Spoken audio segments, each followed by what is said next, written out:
Doctora Claudia Wally Rampazo Bonaldo, médica cirujana, especialista en terapia sexual. Doctor Julio Horacio Morfín Marín, médico ginecólogo obstetra.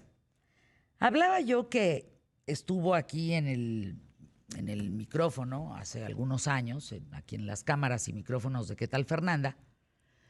Una mujer que se llama Beverly Whipple, que fue asistente de Ernest Grafenberg, que finalmente este hombre que está pues en toda la observación de mujeres y en toda la investigación de lo que después sería el famoso punto G, que Beverly Whipple le pone la G por el Grafenberg, en honor a Ernest Grafenberg, estuvo aquí y nos platicó muchos temas de una manera tan abierta, tan clara de entender, que allí es donde te das cuenta que en México todavía nos falta pues este paso para poder hablar pues sin tapujos, sin pena, de la sexualidad.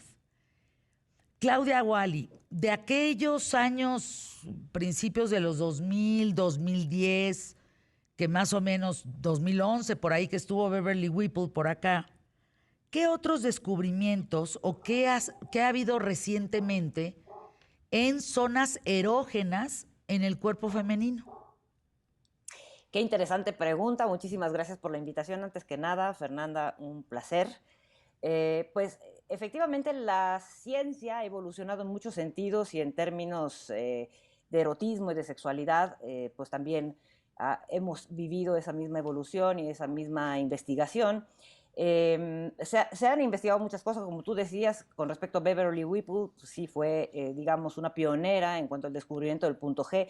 Entre otras cosas, ya se ha descubierto que el punto G no existe en todas las mujeres, o no todas las mujeres que lo tienen necesariamente tienen sensaciones placenteras en la estimulación de este mismo punto. Se han hecho más estudios con respecto a esa zona. Lo que sabemos y se ha comprobado es que el 80% de las mujeres requerimos estimulación clitoridea para alcanzar el orgasmo. Por otro lado, también se han estudiado todos los beneficios que la actividad erótica, digamos, tiene para la salud tanto masculina como femenina. Por supuesto, hay estudios muy serios de cómo impacta positivamente en el estado cardiovascular, por ejemplo, en cómo incluso la actividad sexual coital pues previene la atrofia genital, entre otras cosas. Es algo que se ha descubierto recientemente. También se ha descubierto recientemente en el caso de los varones que la eyaculación frecuente previene el cáncer de próstata. Entonces, bueno, pues hay investigación tanto en varones como en mujeres, y en el caso de las mujeres en particular, cada día más sabemos que la actividad sexual placentera, la actividad sexual frecuente, previene enfermedades, mejora el estado y la calidad de vida, mejora el estado anímico. Hay secreción a nivel cerebral de sustancias muy importantes que impactan positivamente en tanto en la salud sexual como en la salud general. Entonces, la investigación continúa y, bueno, además se han descubierto sustancias que incrementan o que mejoran incluso el deseo, el apetito sexual, que sabemos que es una condición, es una circunstancia que muy frecuentemente las mujeres vivimos, sobre todo si llegamos al climaterio, Fernanda, que pues, ¿no? Las mujeres que estamos, yo me incluyo, en esa etapa de la vida, sabemos que nuestra vida sexual no tiene por qué terminarse. Sin embargo, sí se puede conflictuar por distintos síntomas, entre otros, la atrofia de los genitales, la falta de deseo sexual, los conflictos para tener actividad sexual. Entonces, es importante tocar este tema y te agradezco mucho la invitación nuevamente. Claudia Wally, me parece importante desmenuzar todavía un poquito más. No sé si la gente que nos esté escuchando en este momento, todos saben sobre el punto G. Te diría, como es el público más inteligente de la radio y la televisión en México, te diría que sí deben de saber sobre el punto G. Que lo hayan encontrado o no lo hayan encontrado, que lo hayan buscado, que hayan experimentado un orgasmo con punto G, eso es otro tema, ¿de acuerdo? Pero saber sobre el caso de la existencia de, creo que la mayor parte de las personas lo saben. Ahora, en estos descubrimientos que dices, en donde si tienes punto G no necesariamente vas a sentir este orgasmo de locura, específico, ¿no? O Específico, de locura. Le llaman golden shower, ¿no? En inglés, que es como, Sí. se puede confundir como esto que decía, como si te hicieras pipí, pero no es pipí. Bueno, le llaman squirting, y ese es otro tema muy A interesante, ver, cuéntanos sobre Fernanda, eso. sí. Sí, mira, lo que tú estás señalando, lo que le llaman la lluvia dorada, es el hecho de que la Exacto. mujer durante la actividad sexual voluntariamente orine a la hora de tener actividad sexual. Eso es una cosa. Otra cosa es el squirting. El squirting aparentemente es la salida de líquido durante el orgasmo femenino en algunas mujeres, no en todas, y que está, digamos, asociado, muchas de estas mujeres que tienen esta salida involuntaria de ese líquido abundante durante el orgasmo, refieren tener un orgasmo más intenso, y además se ha asociado a la estimulación de la pared anterior de la vagina, donde está hipotéticamente ubicado el punto G. Sin embargo, y el doctor Morfín, que es ginecobstetra, uroginecobstetra, no me dejará mentir, la verdad es que no tenemos las mujeres un reservorio de tal líquido en nuestros genitales, Fernanda. Ese líquido que aparentemente sale de manera involuntaria y que en las películas pornográficas le llaman squirting, y que además se ha convertido en toda una moda. De hecho, yo tengo pacientes que se sienten disfuncionales por el hecho de sentir un orgasmo ¿Qué y tal? no vivir este fenómeno, ¿no? Entonces dicen, estoy mal, no estoy disfrutándolo correctamente, no estoy teniendo un orgasmo adecuado, soy anormal, cuando en realidad la mínima cantidad de las mujeres tiene, digamos, esta salida involuntaria de líquido, que en realidad ya se ha estudiado, y este líquido en realidad, Fernanda, es orina. Es orina. Déjame decirte que hay también otras estructuras en los genitales femeninos. A ver, Se eso han es hecho estudios. interesante. Entonces, ¿sí es orina?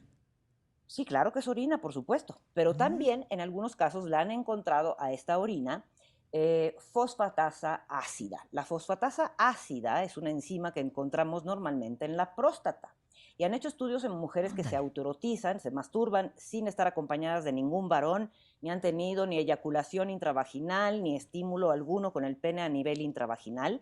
Y en algunas mujeres, después del orgasmo, se detecta fosfatasa ácida. Esta fosfatasa ácida, que normalmente está contenida en el líquido seminal, en el líquido prostático en los varones, pues ¿qué hace ahí en los genitales femeninos? Entonces se ha especulado que algunas mujeres tienen fracciones o pedacitos de próstata, incluso habrá mujeres que tengan próstatas más Ándale. grandes, y de ahí que después del orgasmo, también esta próstata funciona igual que en el varón, se exprime y libera estas pequeñas cantidades de líquido, y que le dan a este líquido de lubricación postorgásmico esas características. Sin embargo, no se ha visto que sea un líquido que salga de manera, que salga eyectado como una eyaculación masculina, pues es a eso que me refiero. Lo que vemos en las películas pornográficas, o aquellas mujeres que dicen es que tengo un orgasmo y sale líquido, normalmente, digo, si hacemos un examen exhaustivo de ese líquido, es orina. Muchas dicen es que no huele a orina. Bueno, pues la orina no siempre huele a orina, depende mucho de la dilución. Si tomamos mucho líquido, Exacto. la orina pues ¿Qué es comimos? transparente y ¿Qué no huele. concentra? Sí, Exacto. ¿cómo viviste ese día, no?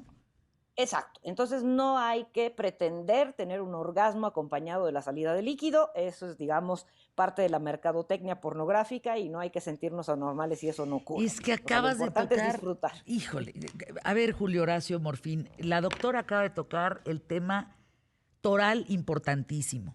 Espero de verdad se queden escuchando esto porque es muy importante, es fundamental. Sobre todo por pandemia, fíjense lo que voy a plantear, sobre todo por pandemia, se empezó a consumir mucho el tema de pornografía. Hemos hecho aquí programas de los niveles que ha subido la pornografía en el mundo, el consumo pornográfico. De ese consumo pornográfico a la realidad de tu sexualidad, ¿dónde estamos parados durante esta pandemia? Porque creo que por momentos puede ser muy frustrante que lo que tú ves en la pornografía no lo logres en ti en el día a día, o con tu pareja o contigo misma. Es decir, ¿dónde está la realidad de la ficción en la sexualidad hoy en día en el ser humano, en nosotros? Buenas tardes, Fernanda, Buenas mucho gusto. tardes, igual. Depende de cada persona. Cada persona puede tener puntos erógenos o eróticos muy diferentes. En algunas mujeres podría ser la pared anterior de la vagina, donde está en teoría el punto G, que como decía bien la doctora Rampazo, no está demostrado ni anatómica ni fisiológicamente, pero que es una zona donde supuestamente hay más excitación. En otras mujeres será el clítoris, en otras mujeres serán los pezones, pero también creo que es muy importante, en muchas mujeres está en el oído, la manera en que se trate a la mujer, la manera en que se le hable, como se le respete, puede ser suficiente para causar una gran excitación. En la piel, en todo el cuerpo, la manera de acariciarla. O sea, cada persona es diferente y tiene puntos diferentes para excitarla. Y cada pareja también es diferente. Y aquí lo importante no es que copiemos lo que están en las películas pornográficas, que algo podría servir, se puede experimentar, pero es justamente eso, que cada pareja experimente cuáles son las caricias, las palabras, las emociones o la manera de relacionarse que les provoque más felicidad y más satisfacción a cada una de ellas.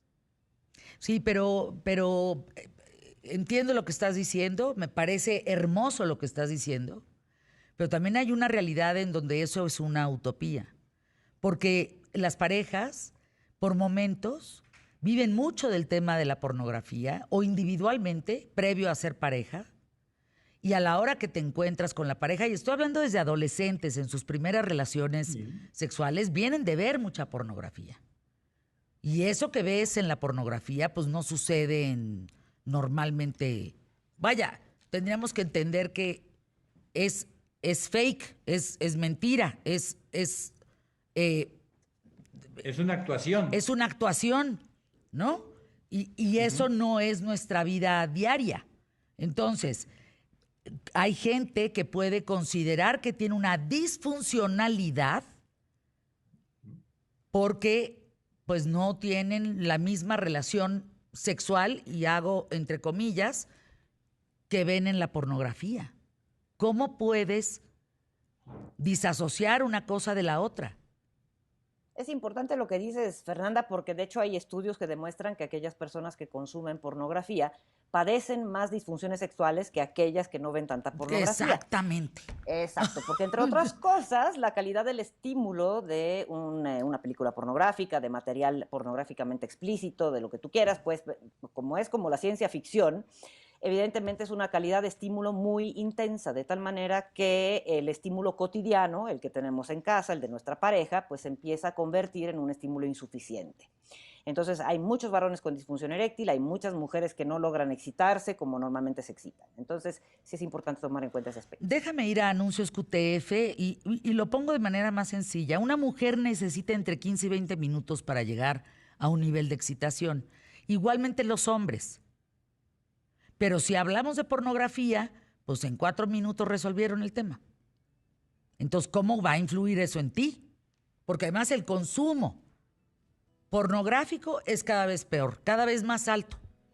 ¿Cómo no va a generar una frustración? Sin duda. Anuncio. No. El público más inteligente de la radio y la televisión en México. Qué padre hablan de esto, Fer. Como natural, de manera sencilla. Y por aquí alguien que nos escucha dice, Fer, ¿es igual un orgasmo femenino que uno masculino? Ahí se me hace una gran pregunta, doctor Julio Horacio Morfín Marín. ¿Es igual? Es igual en cuanto a todo el proceso de la respuesta sexual, sí. Hay una fase de excitación, una fase de orgasmo y una fase de resolución. En ese sentido, sí. En la manifestación física que se ve, como mencionaba la doctora Rampazo, no. La mujer definitivamente no tiene una eyaculación igual a la que tiene el hombre. En la sensación, sí. Ahora, yo quería agregar que también dentro de esta eyaculación, además de la orina que puede salir, también la misma secreción vaginal, la humedad vaginal, cuando hay una contracción en el orgasmo, puede salir expulsada junto con la orina y dar la apariencia de ser una eyaculación que no la es propiamente. Me mandan un estudio de la Universidad de Rutgers en Newark que asegura Que sí es lo mismo, fíjate, orgasmos femeninos y masculinos, porque se prenden las zonas cerebrales y la respuesta fisiológica es igual. Afirma que la estimulación en zonas genitales llegan al cerebro, que es el órgano más grande del cuerpo, que tiene básicamente el control del orgasmo. Doctora. Así es. Así es, efectivamente, se han hecho estudios, como tú dices, con resonancia magnética, en donde se iluminan ciertas partes del cerebro y se han demostrado muchísimas cosas a través de la resonancia magnética funcional, entre otras. Esto, justamente, la respuesta masculina y femenina en términos orgásmicos es la misma. O sea, si enchufamos a un varón o a una mujer durante un orgasmo, cosa que empezaron a hacer antiguamente William Masters y Virginia Johnson por ahí en los años 60, 70, empezaron a investigar esto. Sin embargo, fíjate que en el postorgasmo hay una diferencia significativa, que siempre les digo a mis pacientes, los varones después del orgasmo parece que se mueren y las mujeres podríamos limpiar toda la casa porque el nivel de energía, exactamente, el nivel de energía que tenemos después de un orgasmo, fíjate, eso es un buen punto. por las sustancias que se secretan, perdón, a nivel cerebral. Eso está estudiado muy bien. Y el varón sí necesita esa etapa que se llama etapa refractaria. Las mujeres no tenemos etapa refractaria, ¿no? Cuando hablamos de respuesta sexual tenemos deseo, excitación, meseta. Los varones viven un punto que se llama punto de no regreso, de inevitabilidad eyaculatoria. Después llega el orgasmo. Las mujeres no tenemos ese punto de inevitabilidad eyaculatoria.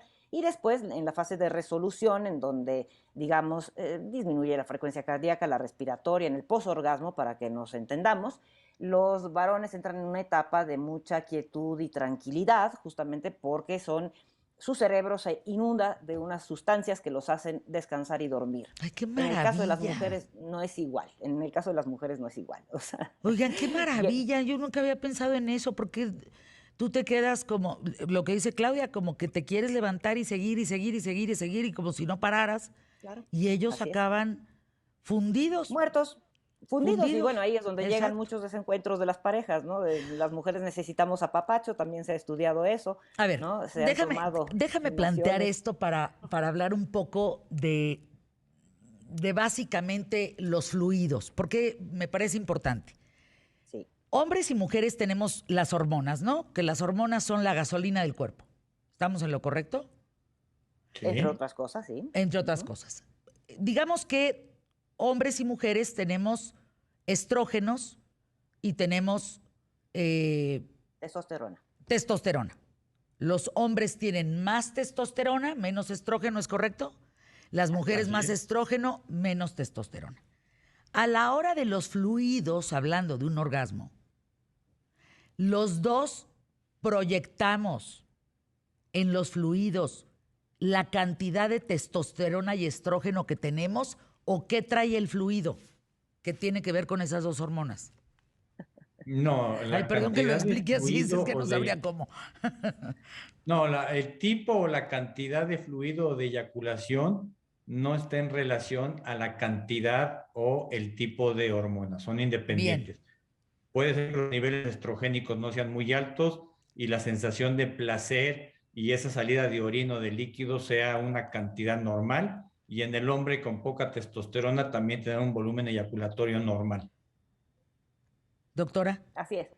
Sí, efectivamente, o sea, las hormonas están circulando en sangre y las hormonas tienen efecto a nivel de tejidos. O sea, la testosterona sí está relacionada con la calidad de la erección, ¿no? Con el deseo y apetito sexual, tanto en hombres como en mujeres, ¿no? Entonces, digamos, los fluidos no tienen que ver, o sea, no es que los fluidos contengan estrógeno o contengan testosterona. Si analizamos los fluidos masculinos o femeninos, pues no contienen esas sustancias, ¿no? Entonces, sí son importantes las hormonas como parte del sustrato de la respuesta sexual. O sea, la respuesta sexual se da porque las hormonas están en cantidades suficientes, porque la circulación sanguínea está adecuada a nivel pélvico, que es importantísimo que sea a nivel pélvico, ¿no? Porque los nervios y la conducción nerviosa es adecuada, tanto a nivel pélvico como a otros niveles pues, en el cuerpo. Y en el caso, por ejemplo, de mujeres que están en el climaterio, lo que se ha visto es que pues no hay buena circulación sanguínea a nivel pélvico, ni hay buena conducción nerviosa a nivel pélvico. Y si son mujeres que padecen diabetes mellitus o hipertensión, o a lo mejor alguna otra enfermedad que altere los vasos sanguíneos, ¿no? O que a lo mejor utilizan el tabaco, ¿no? O sea, como parte de las adicciones, ¿no? O utilizan en exceso el alcohol, pues se ha visto que la vagina y los genitales en general se atrofian con mucha más facilidad. Entonces los fluidos también disminuyen y la posibilidad de tener un encuentro sexual placentero pues se ve afectado porque, como siempre digo, el sexo disfrutable es húmedo, el sexo es húmedo. Y si no está húmedo, bueno, pues es que es muy difícil poderlo disfrutar. ¿Cómo se llama la enfermedad cuando te duelen las relaciones sexuales? Dispareunia. Dispareunia. Dolor con Dispareunia. las relaciones. Y hay otra que es vulvodinia, que es dolor en el área vulvar en el momento de tocar o de penetrar. Son dos tipos de problemas diferentes. A ver, aquí, si pudiéramos poner focos rojos en el ámbito de nuestra sexualidad. Cuidado si hay disfunción eréctil, cuidado si no tienes una erección. ¿Por qué podría ser que no tuvieras una erección, por ejemplo? Una enfermedad cardíaca. Ya se ha demostrado que el pene es el órgano centinela del malestar o bienestar cardiovascular en el varón, sobre todo en mayores de 40 años. Entonces, si tienen disfunción eréctil, más vale ir al médico, no se vale automedicarse. ¿Puede haber diabetes también? Claro, es la causa número 1 de disfunción eréctil en nuestro país. Sobrepeso y obesidad, hipertensión arterial, lo que llamamos síndrome metabólico, Fernanda, que seguro lo has escuchado, que incluye también sobrepeso y aumento de colesterol y triglicéridos en sangre. Todo eso está vinculado a disfunción eréctil. Y también la disminución de producción de hormonas puede ser causa, desde luego. Exacto. En el caso de mujeres secas, o sea, que pues casi no puede haber ni penetración, justamente porque están secas o porque pues no tienen fluidos. Imagínense el dolor. Sí, claro, es muy doloroso. ¿Y qué les estaría pasando a esas mujeres? En muchas mujeres es atrofia genitourinaria, que así se llama, y es consecuencia del climaterio o de esta etapa que tenemos las mujeres en las cuales dejamos de producir estrógenos suficientes. O a lo mejor, mira, los estrógenos se producen en los ovarios y conforme avanza el tiempo los ovarios se van atrofiando. Sin embargo, tenemos secreción de estrógenos por las suprarrenales, nos quedan tantitos estrógenos. Sin embargo, uno de los impactos más relevantes de esta deficiencia estrogénica es justamente la atrofia de los genitales, tanto internos como externos, y una de las características de la atrofia es justamente la sequedad. Sabemos que la vagina habitualmente está húmeda, ¿no? Porque la vagina no es un tubo como tal, la vagina son dos paredes, una apoyada sobre la otra, y se requiere de esa lubricación natural, aunque no haya excitación, para preservar los tejidos con las características que tienen. Pero durante la actividad sexual y la excitación, esa cantidad de líquido se produce de manera más abundante, es un trasudado, es decir, se dilatan los vasos sanguíneos y de tanta presión que hay dentro de los vasos sanguíneos pasa a través de las paredes vaginales y las humedece. Esa es la lubricación vaginal, al margen de que tenemos también moco cervical y otras glándulas que contribuyen a esa lubricación. Pero si hay deficiencia de estrógenos, si estamos en el climaterio o la menopausia, o a veces estamos en la lactancia, Fernanda, yo no sé si te habrá sucedido, pero yo cuando yo lacté, efectivamente también padecí de resequedad vaginal, ¿no? Y es un estado en el que uno, bueno, pues no quisiera estar, porque eventualmente quieres tener actividad sexual, estás lactando, a lo mejor no es el mejor momento, sin embargo, tus genitales no te responden a pesar de que tienes buena excitación a nivel central, ¿no? Entonces, hay muchas condiciones a través de las cuales. Es un tema fascinante. Tengo que entregar anuncios QTF, pero ¿estamos de acuerdo que el cerebro es el órgano sexual más grande que tenemos? Así es, así que de nada sirve que en África sigan amputando genitales, Fer, es todo un Pero tema. ahí te va, doctora, bien discutible lo que estás diciendo. Yo un día acabé con la clitoridectomía, pero me le fui sobre la yugular en este espacio. Y me hablaron gente diciéndome, Fernanda, es nuestra religión. Así es. O sea, nosotros creemos en eso, nosotros esperamos esa pubertad para la clitoridectomía, porque entonces tiene, y me dijeron, no es tan, tú lo piensas como occidente, pero nosotros no lo pensamos así. Hay que discutirlo, doctora, porque ese día a mí me callaron la boca, ¿eh? Mujeres que me dijeron... Bueno, son creencias. Son creencias, es muy respetable, como a lo mejor tu creencia, Fernanda, es llegar virgen al matrimonio, bueno, pues así la nuestra. O sea, es una cosa de creencia. Hay que hablar de creencias en la sexualidad, me parece importante. Gracias, doctora Claudia Wally Rampazo, y gracias, doctor Julio Horacio Morfín.